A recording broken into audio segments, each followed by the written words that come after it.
And now, your master of ceremonies, Ribbit the Frog. Hi, everybody! Welcome to the Swamp Stomp. I'm Ribbit. We got a great show lined up for tonight, so hang on! Gurgle Ribbit sound!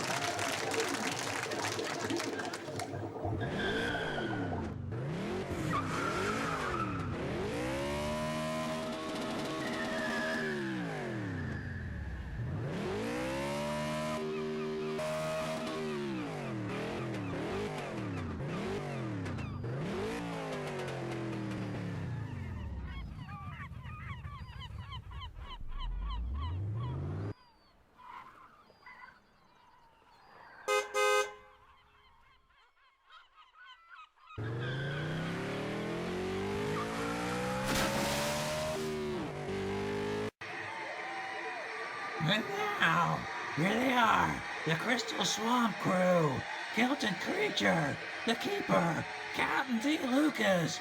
Let's rock and roll, ladies and gentlemen. Swamp Stomp, yeah!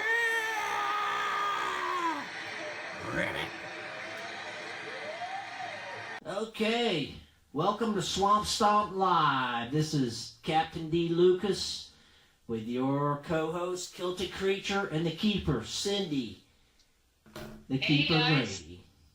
We're going to have a great show, guys. We've got John Agar III that's going to be on. We're going to be talking to him for a little while. And we'll be talking about his father, who was in Revenge of the Creature. This is our 65th year for Revenge, and we're pretty excited about it. But we have lots of things that we're going to be talking to him about. I wanted to tell you guys that we've got our St. Patty's Day shows coming up, and we'll be over at Greenhouse Moto Cafe in Mills River, North Carolina. And we have, right after that show, we'll be heading down to Florida in May, and guess what? We get to be hanging out with you, Captain D. We're going to be spooky and high. That's right. I can't wait. That's It's going to gonna be be a awesome. good time. Yep, But we've got a great Yes. show lined up for today, and I hope you guys enjoy it. And anything you want to say, Cap? Let's have a good show. Let's do this. Happy St. Patty's Day, guys. Happy St. Patty's Day. I wonder what the Crystal Swamp Crew's up to now. Let's check in on these guys, because, you know.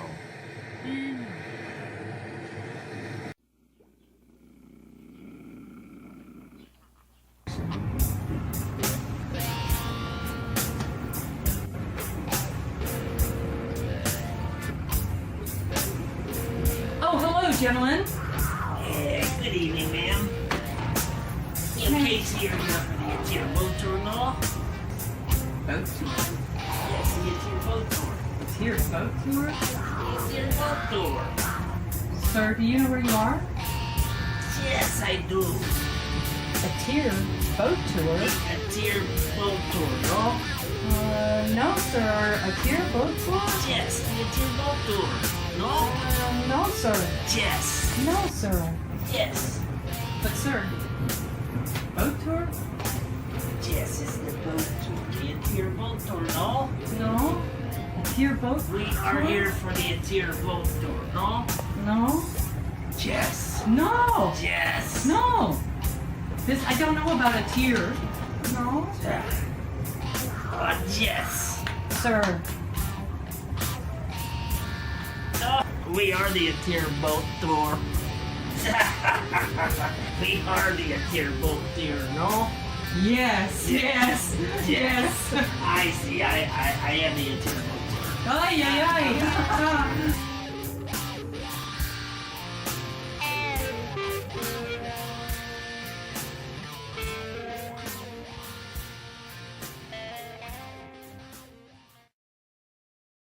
Alright, welcome back to the Swamp Stomp. We got Mr. John Agar III on from, his dad was in all kinds of movies and TV shows and all kinds of stuff. Welcome, Mr. John Agar. It's the 65th anniversary, and it's going to be a great year, I think, for all of us. And I wanted to ask you, John, before we get into your dad and all the things that he did, what are you doing currently for yourself? What are you doing currently, making a living and doing what you do? Well, currently I'm on my couch speaking with you all, but during my professional life, I'm an advertising account exec. I work in advertising. So, just like the rest of us on this planet, I do my 9 to 5, bring in all kinds of clients. I handle them, in all digital channels. So I work in Google, Bing, Yahoo, Facebook, you name it, Instagram, Twitter. And that's it. I have a background in print and television advertising. I used to work for the Los Angeles Times Tribune Media Corp. Prior to that, I've been in sales and marketing for years. So yeah, I've dabbled around in film here and there, but nothing too serious. That's my actual degree is in film and television production. But yeah, my father never really wanted me to act. He felt like actors were nothing but props that ate. Oh, jeez. Your dad had Anyway, humor. I don't need to act to eat, so I'm already a human prop. Well, I think it's pretty interesting that he was married to Shirley Temple. I find that really cool. That's awesome. That is pretty interesting. Yeah, she was his first wife. They were married, I guess, 4 or 5 years. Had a daughter together. Wow. That was a pretty. There you go. Did a couple movies together. Nice. Yeah, and she was, obviously, marrying America's sweetheart. That was definitely pretty intense. I bet it was. Yep. it's pretty wild. We had an elderly gentleman that was a veteran, and he stayed with our family for several years, and we called him Happy.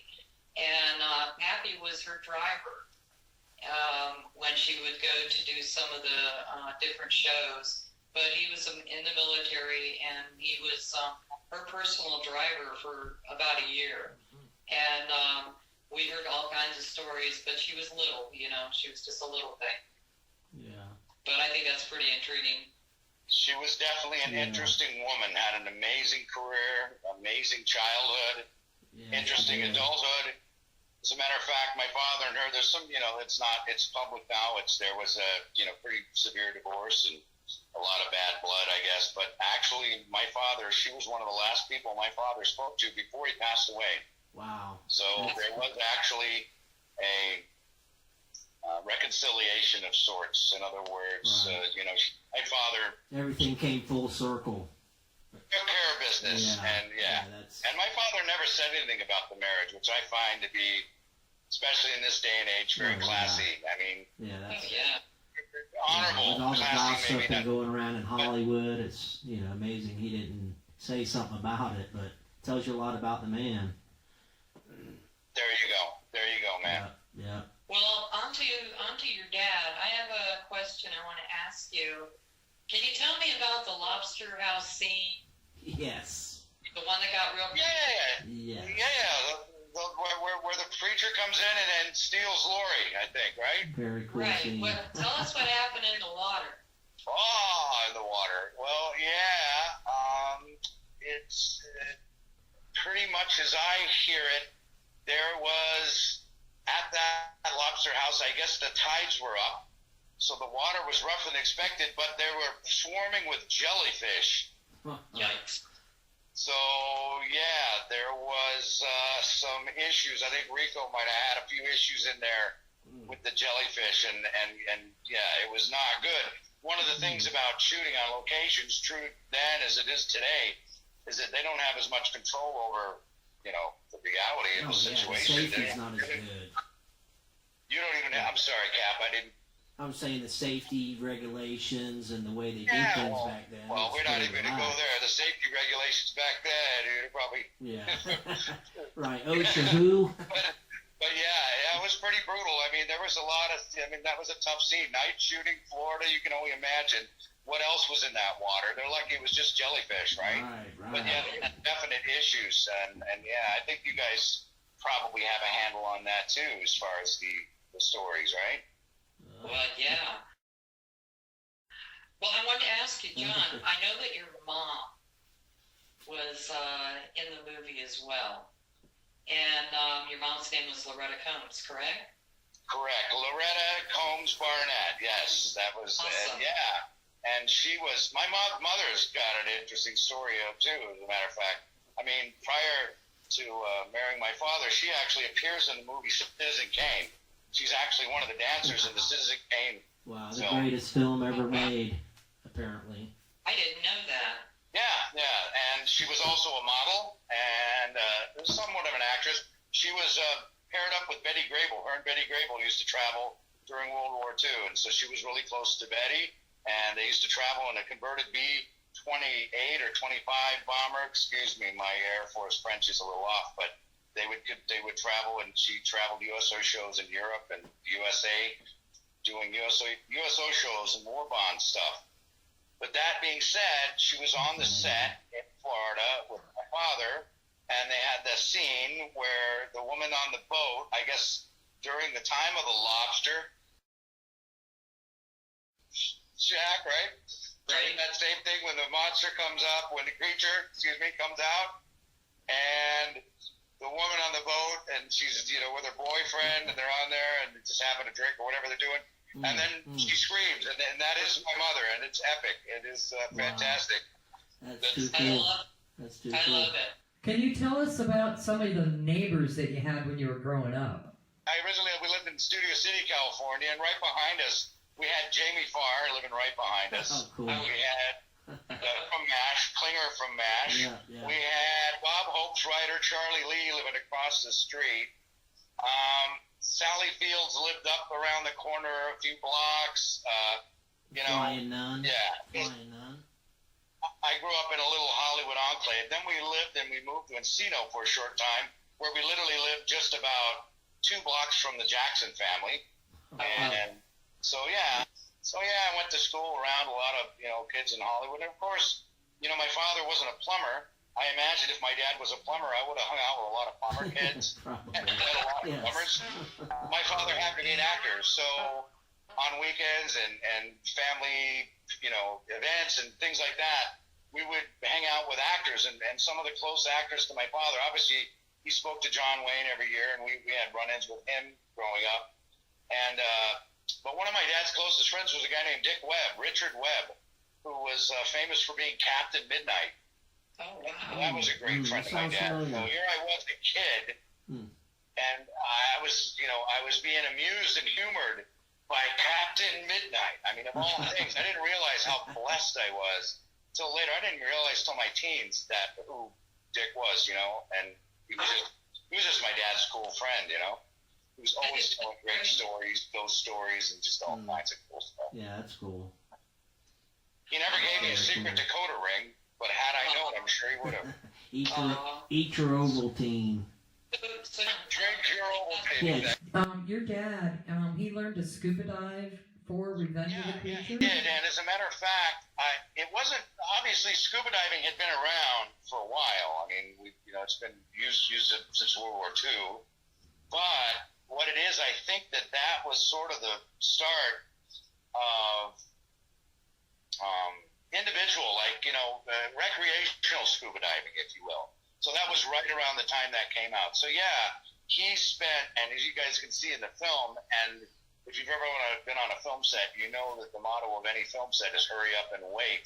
Oh. He spent hours in that tank. And one of our mutual associates recently posted a photo of Dad signing autographs. They put a little joke on there, Joe's Fish Shack, but signing autographs from inside of the tank in Marineland, Florida, which was just epic. Cool. You can imagine, he probably looked like a prude being in there all day. Not to mention our friend, the creature, man. I mean, that guy, really, give it up for him, Rico. I want to ask you about the car that that was pushed over on the beach with Mr. Hennessy. Was that a 49 Plymouth?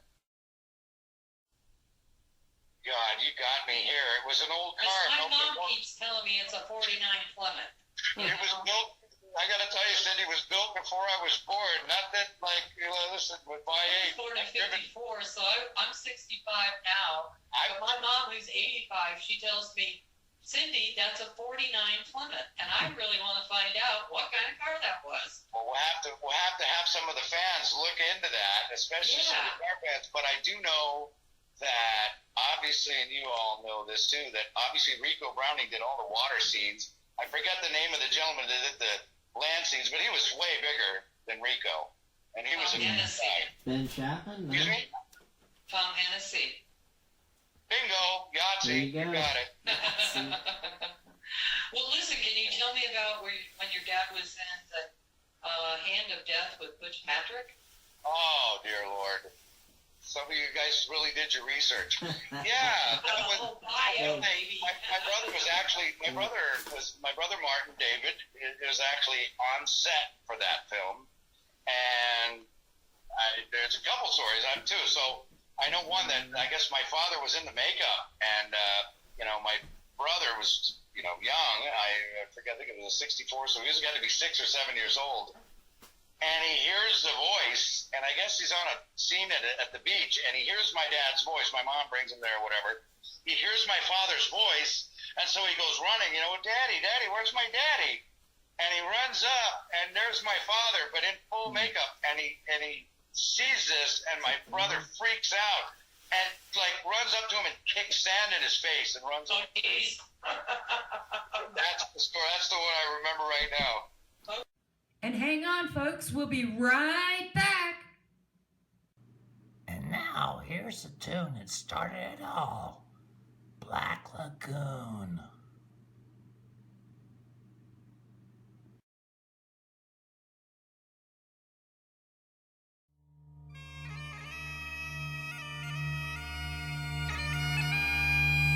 Picture this, 1954, in a blackened, ice-cold, air-conditioned movie theater. The projector flickers away. Up on the big screen, Creature from the Black Lagoon. A team of scientists head into the upper regions of the Amazon in search of what they believe to be the missing link. Not man, not beast. They knew it was alive. They knew it was mad. They knew it was a killer. But what they did not know is that the creature had a heart.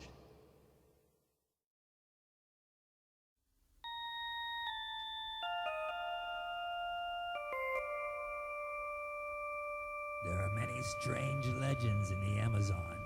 Even I, Lucas, have heard the legend of a manfish.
such a useless waste. My blood on your hands, I can taste.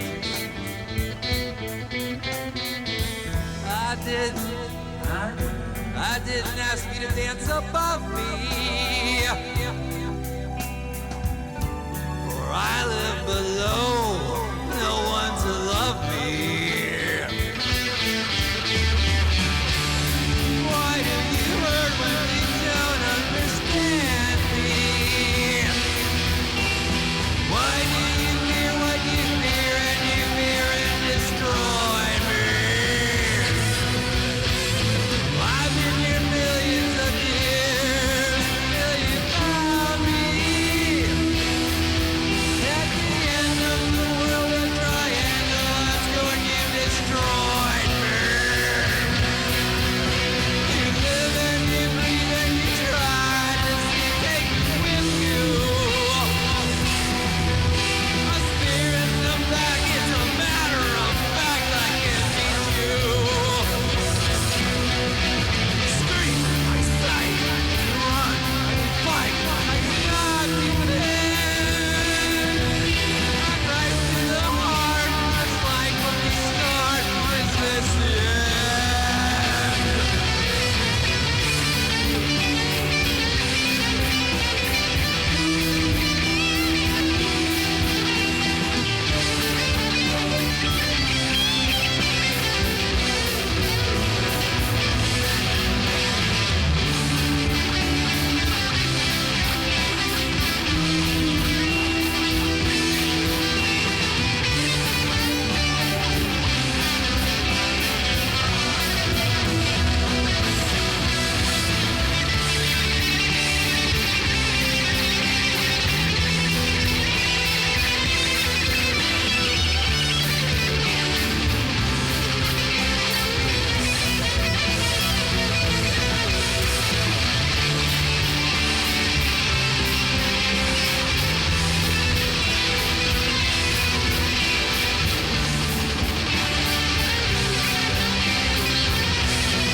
The last of a kind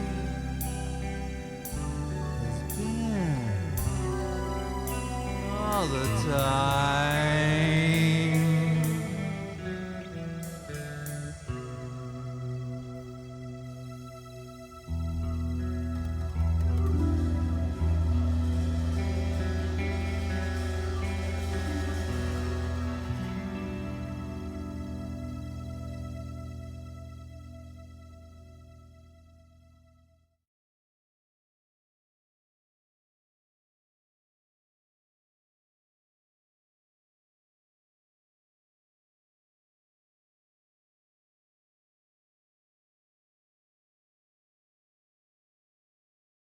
We want to welcome aboard the crew debut entertainment from Nashville, Tennessee.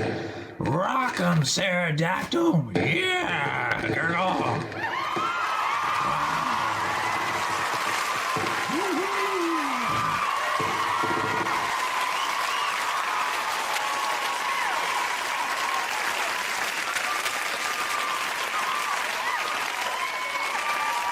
And now, a word from our sponsor.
did you act in? Commercial when I was a kid. That's pretty much it. I actually didn't do in front of the scene stuff. I did some behind the scenes stuff later in life. I did try out though. My dad took me to Paramount where I did actually try out for the Bad News Bears, and I got 2 callbacks on it. I was at the second callback, which was great. It was actually on the set with Tatum O'Neal, and it was at the actual old set for the Brady Bunch. I was in the Brady Bunch's backyard. They took us outside to play baseball out inside Paramount, and then they didn't call me back, and that pretty much crushed my dreams. And I think that's pretty early on. My father saw that I didn't have I don't like rejection, and I wasn't in my heart enough for it, and but I worked on some special effects, either via equipment, not really necessarily the creative stuff, but with the creative people that did some of the special effects for Forrest Gump. Oh, I love it. Special effects for True Lies. I actually was integral in the first sale to Pixar for the first. They used SGI Silicon Graphics computer machines and high-end RAID storage devices that were AV optimized for the new video animation, and I worked on that. So I had my hand in and around, but nothing too major. Right. I worked as a carpenter for a short time at the studios, and I'm a horrible carpenter, so. Guilty Creature can't drive a nail either. Can I ask you, how did you react, and what was the very first show that you saw your dad on TV? Oh, God. I can't remember. I know that I just know that that's one of them. That was one of them. Okay. I think, to be honest with you, though, actually it was probably like an episode of The Virginian or something. But I remember very early on seeing my father on, of course, the ribbon. I will tell you that I do remember being in the other room of the house and it's like my brother hearing my dad's voice on Hand to Death. I hear my dad's voice, but it's coming from the TV set. And I run in there, and my dad's sitting in his chair, drinking his iced tea, watching himself on TV, which he didn't do very often. I mean, don't want to make him sound like some idiot, but just was happened to be on. And I look and I go, Dad, how are you here? And how are you there? And I remember him just looking at me going, oh, it's make-believe. It's make-believe. Yeah. And the weird thing about that is, like, just maybe a month or two later, we had the moon landing. And so the moon, they were landing, they're walking on the moon. And I'm sitting there and I'm watching it. My mom's going, look, they're walking on the moon. This is history. Look, it's real. Make-believe. And I'm thinking, wait a minute. Dad, TV, make-believe. Like, he's not really the cop that shot that guy. So, needless to say, that explains a lot the way that I am the way I am. Twisted reality. I wanna run down through some of these movies that your dad was in. He was Lieutenant Michael O'Rourke in Fort Apache. He was Lieutenant Flint Cohill in She Wore a Yellow Ribbon. Yes. Okay. He was KFC Peter Conway in Sands of Iwo Jima. Yes. Along the Great Divide. I'm going to step back for you for 1 minute. I want to just say, just for the fans and for you all, one of the most fascinating things about my father's career to me is that, he was a physical instructor in World War II in the U.S. Army Air Corps. His father passed away when they were young. My grandmother inherited the family's business, which was a meat packing company called Agar Packing and Provisions, which is famous to this day. They still have Agar hams as a brand. They sold that business. My grandmother takes that money, moves to Los Angeles, buys a house in Beverly Hills, which is like 1 or 2 doors down from the Temple family. And so my dad she's the girl next door, literally. My father is a U.S. Army Air Corps instructor, gets released out of World War II, and is hanging around the house. And a famous producer by the name of David O. Selznick was trying to hit on my grandmother. And my dad was kind of around all the time, not working, kind of hanging out with Mom and at the house. And the Selznick comes by the house one day and says, what are you going to do with your life? He goes, well, I don't know. And he goes, you're a good-looking kid. You ought to be an actor. Here's some money. Here's a ticket. Go to New York and take acting lessons. How old was he?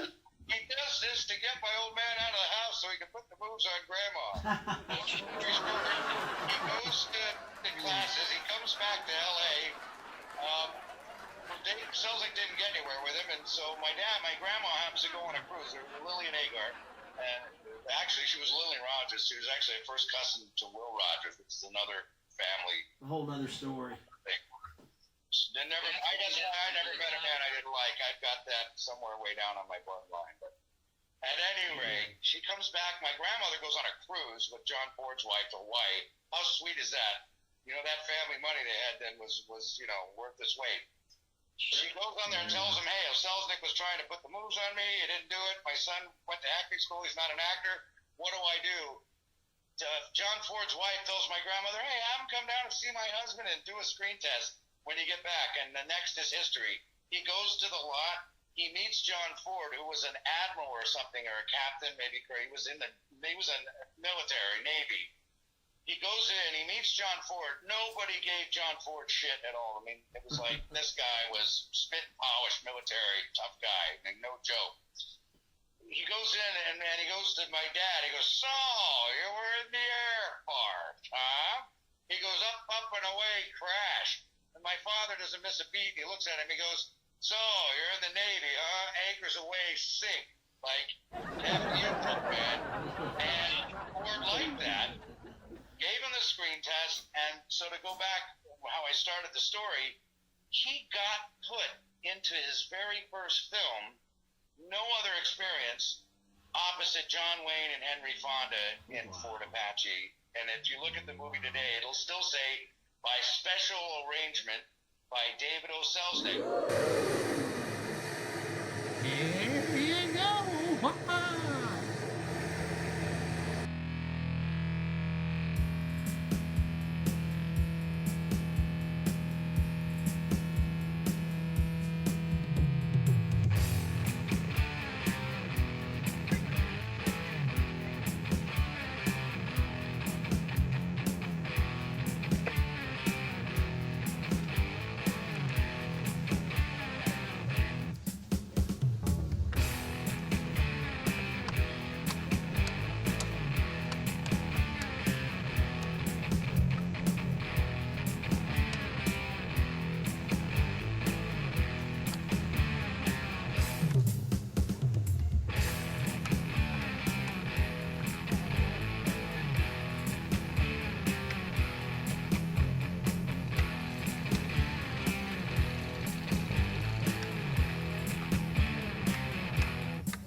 Because David might not have got Grandma, but he got a piece of my old man's contract, didn't he? Yeah, he did.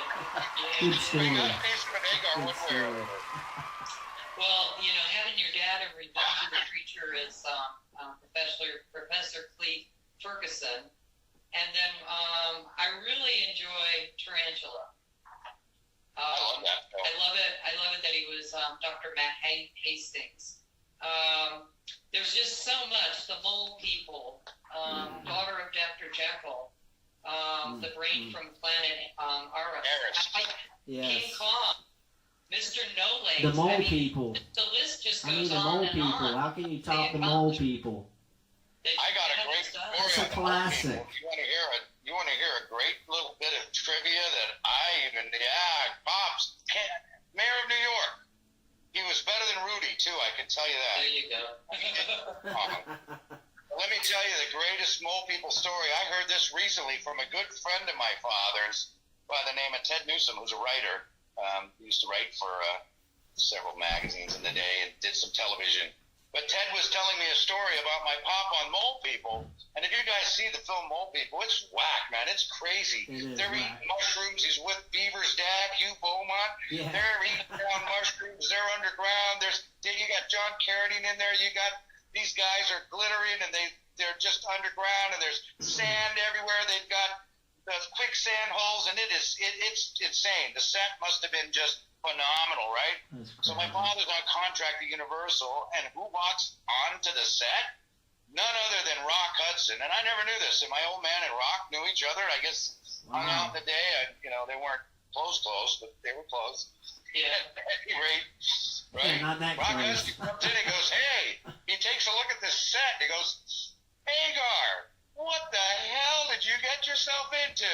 I think that is just a kick, man. That is to me.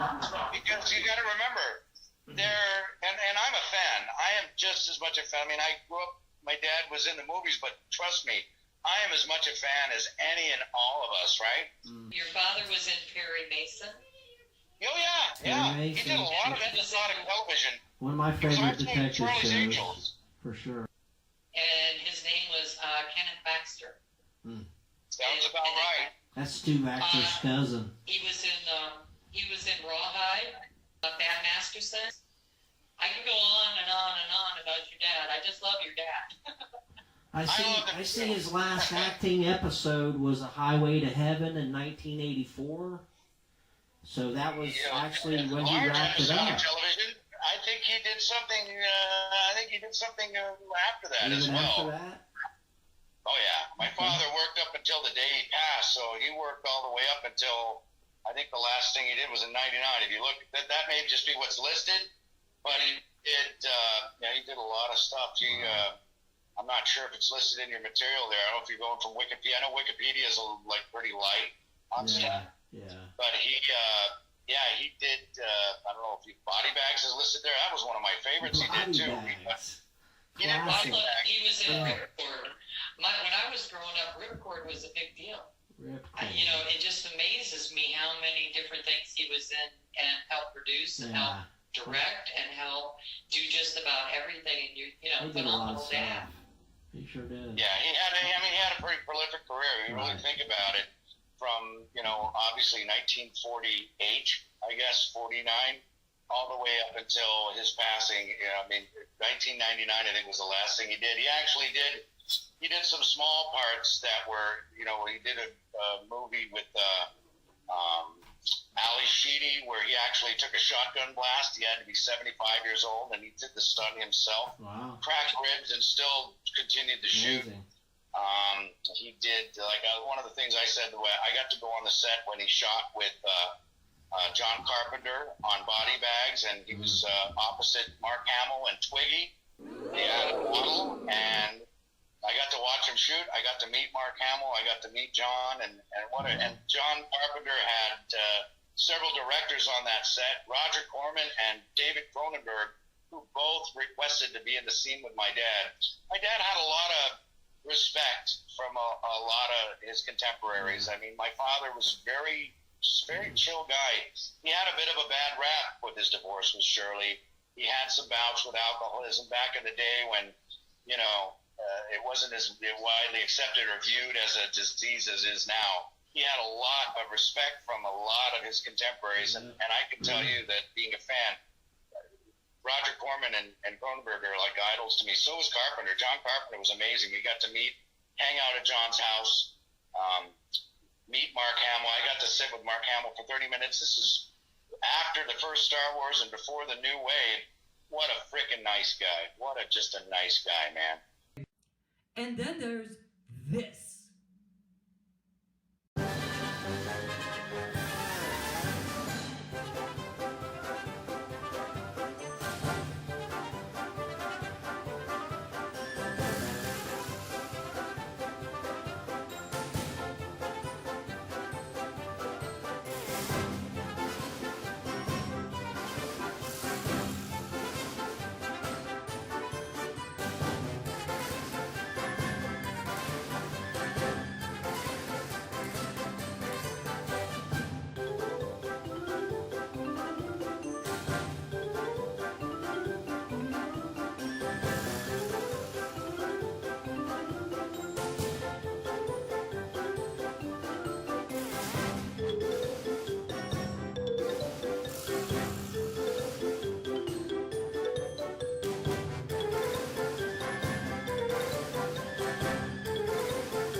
Don't know what it means for something to love me. I didn't ask for you dance above me. Don't know if I'll ever have one to love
That's kind of like the very first time that I got to meet Susanna Lee. She was Elvis's co-star in Paradise Hawaiian Style. And we went to, Elvis passed away on Kilted Creature's birthday. And so we had made arrangements to go out to Graceland. And so we got hold of the GM out there, and KC went as himself, as RJ. And we dressed up in full Celtic regalia. We were brought to Graceland to the gates. We marched up from the gates to the Memorial Gardens, and RJ bagpiped, and they wouldn't let him stop. These people, there was a couple of hundred people that had gone up the driveway with us, okay? And so we had the general manager, and then we had Argo, who is the DJ for Elvis Sirius Radio 13. And they did live feeds from the whole thing with us.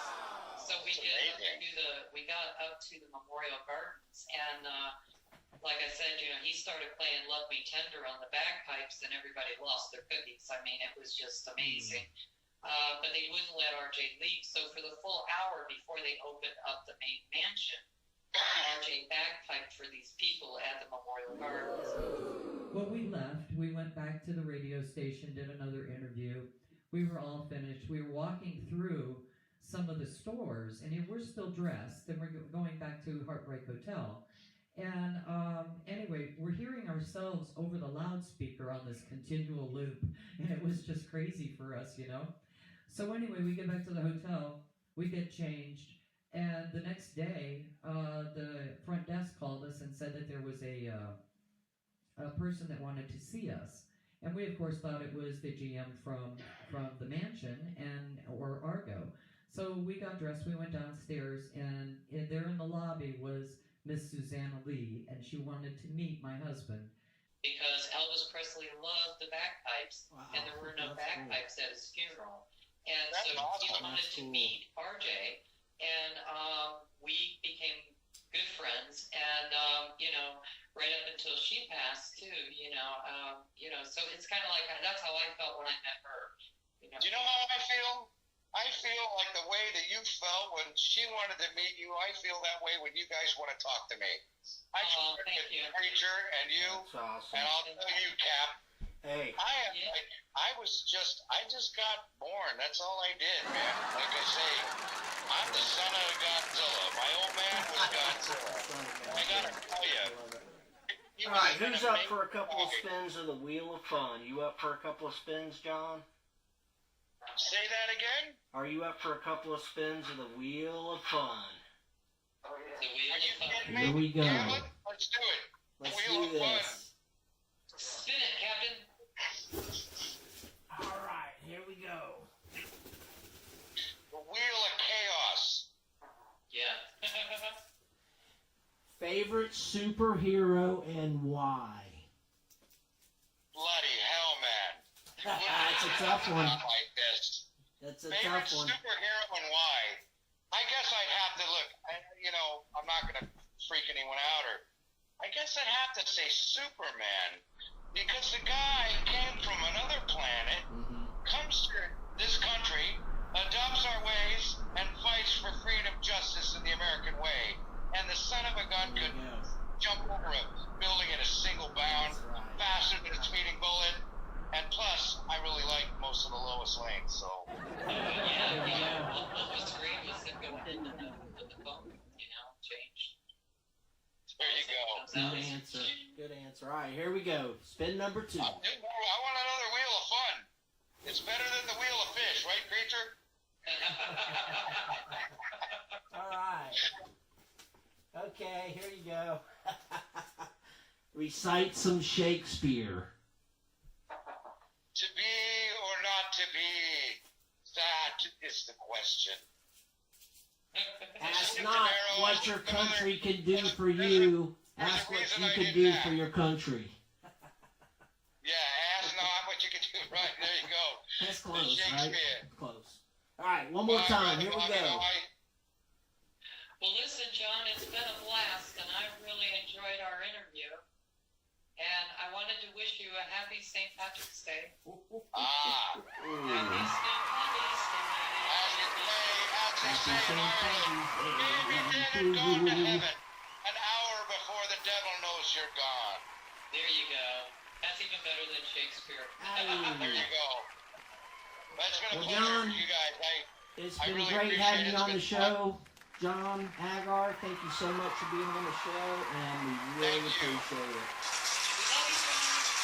Mr. John Agar on the show, ladies and gentlemen. Thank you very much. Bye. Peace out.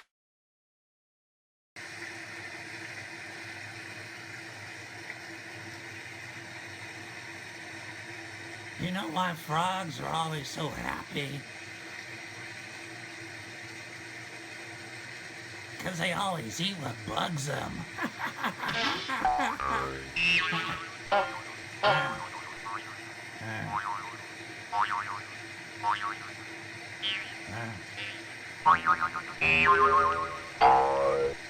Yeah, me too.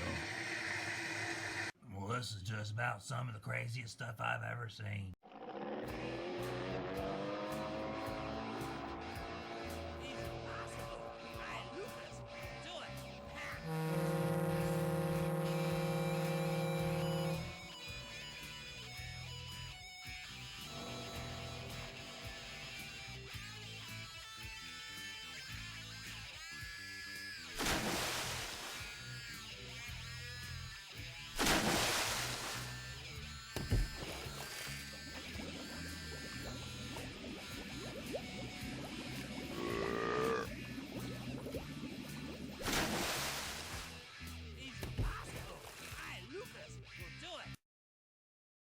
Now, everybody, here's a list of all our upcoming shows.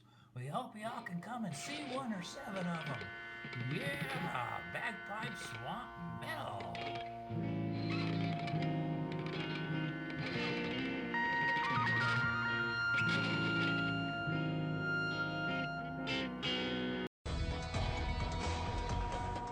Hey, welcome back to Market Square. It's St. Patrick's Day, and we're celebrating. I got to tell you, I've got a friend here, the Kilted Creature. Look at this. The Kilted Creature from maybe the Black Lagoon, who knows. But the Kilted Creature gave me two choices, Stairway to Heaven or Irish Eyes Are Smiling. So I know what most people want to hear, but it's Irish Eyes Are Smiling. Take it away, bud.